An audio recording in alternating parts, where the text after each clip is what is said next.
बस्तर प्रमंडल में एक जिला है बीजापुर, तो उसी बीजापुर में ये पत्रकार थे, इनका नाम था मुकेश चंद्राकर, और ये अपना एक यूट्यूब चैनल चलाते थे जिसका नाम है बस्तर जंक्शन, और उसमें भी 1.5 लाख से ज्यादा उनके सब्सक्राइबर्स हैं। इसके अलावा ये एनडीटीवी के लिए भी रिपोर्टिंग करते थे, लोकल रिपोर्टिंग। अब ये जो मुकेश चंद्राकर थे, इन्होंने हाल के दिनों में वहां सड़क निर्माण में भ्रष्टाचार को उजागर किया था।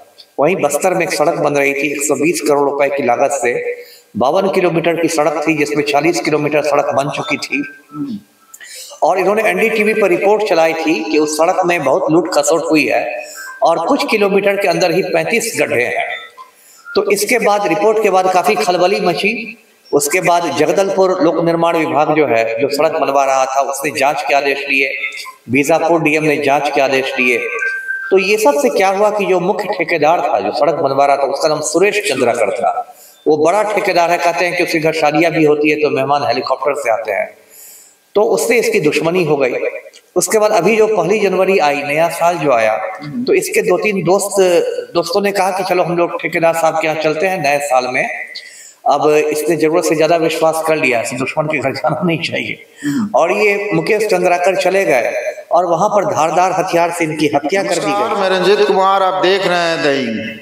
स्वतंत्र पत्रकार मुकेश का जिस तरह से हत्या कर दी गई, कहीं न कहीं ये मामला को अभी उजागर हुआ है, लेकिन कुछ दिनों तक जो ठेकेदार ने हत्या की, वो सेफ्टी टैंक में लाश को दबाकर और जिस तरह से वो प्लास्टर करके और अपने आप को बचने का कोशिश किया, लेकिन वो बच नहीं पाया और उस पर केस हुआ और एफआईआर तक हुआ है।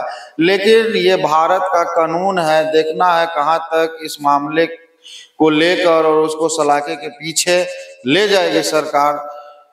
हम बात करेंगे इस मुद्दे पे, और हमारे साथ आईपीएस अधिकारी अमिताभ दास सर दही में स्वागत है। धन्यवाद आपका। छत्तीसगढ़ में जिस तरह से एक यूट्यूबर का हत्या हुआ है, क्या कहेंगे आप? ये बहुत लोमहर्षक हत्या हुई है। दर्शकों को मैं पूरा मामला बताता हूँ। ये जो छत्तीसगढ़ राज्य है, यहाँ एक बस्तर डिवीजन है, जिस मतलब प्रमंडल हुआ, और बस्तर प्रमंडल में एक जिला है बीजापुर, तो उसी बीजापुर में ये पत्रकार थे, इनका नाम था मुकेश चंद्राकर, और ये अपना एक यूट्यूब चैनल चलाते थे जिसका नाम है बस्तर जंक्शन, और उसमें भी 1.5 लाख से ज्यादा उनके सब्सक्राइबर्स हैं। इसके अलावा ये एनडीटीवी के लिए भी रिपोर्टिंग करते थे, लोकल रिपोर्टिंग। अब ये जो मुकेश चंद्राकर थे, इन्होंने हाल के दिनों में वहां सड़क निर्माण में भ्रष्टाचार को उजागर किया था। वहीं बस्तर में एक सड़क बन रही थी 120 करोड़ रुपए की लागत से, 52 किलोमीटर की सड़क थी जिसमें 40 किलोमीटर सड़क बन चुकी थी, और इन्होंने एनडीटीवी पर रिपोर्ट चलाई थी कि उस सड़क में बहुत लूट खसोट हुई है और कुछ किलोमीटर के अंदर ही 35 गड्ढे हैं। तो इसके बाद रिपोर्ट के बाद काफी खलबली मची। उसके बाद जगदलपुर लोक निर्माण विभाग जो है, जो सड़क बनवा रहा था, उसने जांच के आदेश लिए, बीजापुर डीएम ने जांच के आदेश दिए। तो ये सब से क्या हुआ कि जो मुख्य ठेकेदार था, जो सड़क बनवा रहा था, उसका नाम सुरेश चंद्राकर था। वो बड़ा ठेकेदार है, कहते हैं कि उसके घर शादियां भी होती है तो मेहमान हेलीकॉप्टर से आते हैं, तो उससे इसकी दुश्मनी हो गई। उसके बाद अभी जो 1 जनवरी आई, नया साल जो आया, तो इसके 2-3 दोस्तों ने कहा कि चलो हम लोग ठेकेदार साहब के यहाँ चलते हैं नए साल में।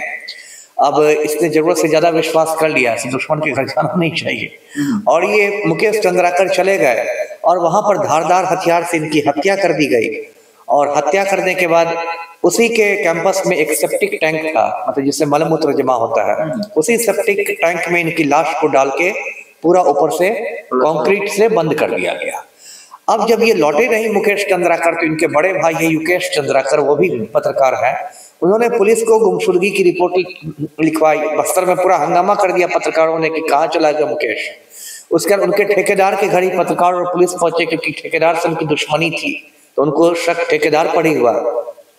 अब देखिए कातिलों ने गलती क्या की थी कि जो सेप्टिक टैंक होता है उसमें एक ढक्कन भी होता है, बीच में सफाई कर्मी यदि साफ सफाई करते हैं तो ढक्कन हटा के करते हैं, लेकिन ये कातिल इतना घबरा गए थे लाश को छिपाने के लिए कि इन्होंने ढक्कन की भी जगह नहीं छोड़ी, पूरा कंक्रीट कर दिया था, मतलब पूरा प्लास्टर कर दिया था।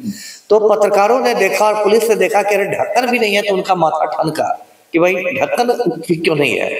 तो उन लोगों ने कंक्रीट को तोड़ा, उसके अंदर से लाश निकल गई मुकेश चंद्राकर की।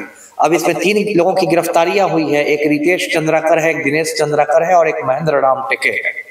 और जो मुख्य अभियुक्त है ठेकेदार सुरेश चंद्राकर, वो रायपुर से विमान पकड़ के दिल्ली भाग गया है परिवार सहित। अब उसकी तलाशी हो रही है।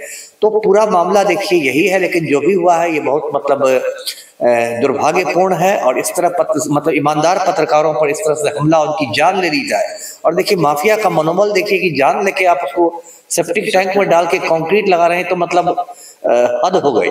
तो ये बहुत दुर्भाग्यपूर्ण बात है जी। ऐसे लोगों पे क्या कहेंगे और सरकार को किस हद तक एक्शन लेना चाहिए? अब मिनिमम तो दूसरा लोग मतलब डरे। बिल्कुल सही कहा। तो देखिए पहली बात तो पुलिस को तुरंत गिरफ्तारी करनी चाहिए, जो बचा हुआ अभियुक्त है उसका चार्जशीट कर देना चाहिए चारों को।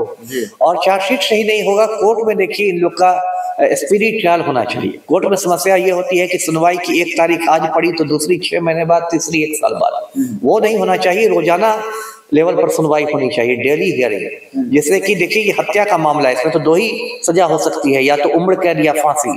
तो फांसी तो बहुत दुर्लभ मामलों में होती है, इसलिए उम्र कैद तो आराम से दिलवाई जा सकती है यदि पुलिस अपना होमवर्क ठीक से करे और अदालत में सबूतों को ठीक से पेश करे। यूट्यूबर को घर में पार्टी देने के बहाने बुलाकर एक ठेकेदार के द्वारा उसको गला रेत कर हत्या कर दी जा रही है। तो ये तमाम तरह की खबरें निकल के सामने आ रही है देश में। आपको क्या लग रहा है कमेंट बॉक्स में जरूर बताएं और वीडियो को ज़्यादा से ज़्यादा शेयर करें। धन्यवाद।